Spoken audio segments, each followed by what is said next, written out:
BRS के रुकन assembly Gopinath की सेहत में कदरे बेहतरी, वजीर श्रीधर बाबू ने की अयादत। तेलंगाना के वजीर श्रीधर बाबू ने दिल का दौरा पड़ने के बाद गच्चीबौली में वाक़ AIGA हॉस्पिटल में जेर इलाज जुबली हिल्स के रुकन असम्बली गोपीनाथ की अयादत की। वजीर मौसूफ ने डॉक्टरों से गोपीनाथ की सेहत से मुतालिक तफसीलात हासिल की और उनके घर वालों को तसल्ली दी।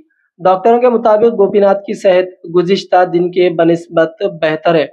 वजीर श्रीधर बाबू ने कहा कि गोपीनाथ उनके करीबी दोस्त हैं और वो इनकी जल्द सेहतियाबी होने की नेक ख्वाहिशात पेश करते हैं। उन्होंने यकीन दहानी करवाई कि हुकूमत की जानिब से बेहतर इलाज की फराहमी के लिए हर मुमकिन इक़दामात किए जा रहे हैं। జూబ్లీ హిల్స్ గౌరవ శాసన సభ్యులు మాగంటి గోపీనాథ్ గారి ఐసీయూలో చికిత్స పొందుతూ ఉన్నారు. మేమందరం కూడా డాక్టర్స్తోని కూడా మాట్లాడటం జరిగింది.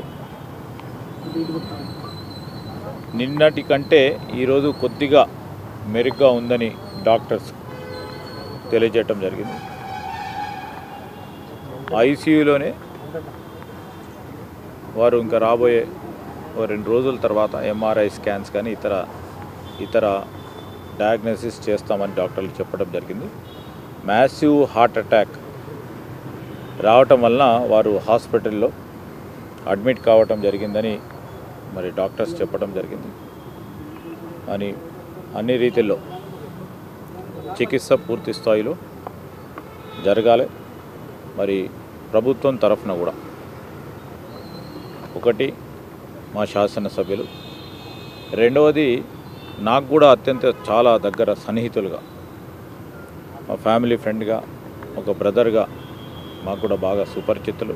నేను, మా భానుప్రసాద్ గారు, మా శాసన మండలి సభ్యులు ఇప్పుడే మరి మొదటగా మరి వారి గురించి తెలుసుకోవడానికి, రెండవది డాక్టర్స్ అందరితో కూడా సంప్రదించి కండిషన్ కూడా తెలుసుకోవాలని, కావాల్సిన చికిత్సకు సంబంధించి ఇంకా మెరుగైన చికిత్సకి ఎక్కడైనా ఏదైనా అవసరం ఉంటే తప్పకుండా ప్రభుత్వం తరఫున చికిత్స చేయడానికి అన్ని ఏర్పాట్లు కూడా చేయడం జరుగుతుందని వారికి తెలియజేయడం జరిగింది.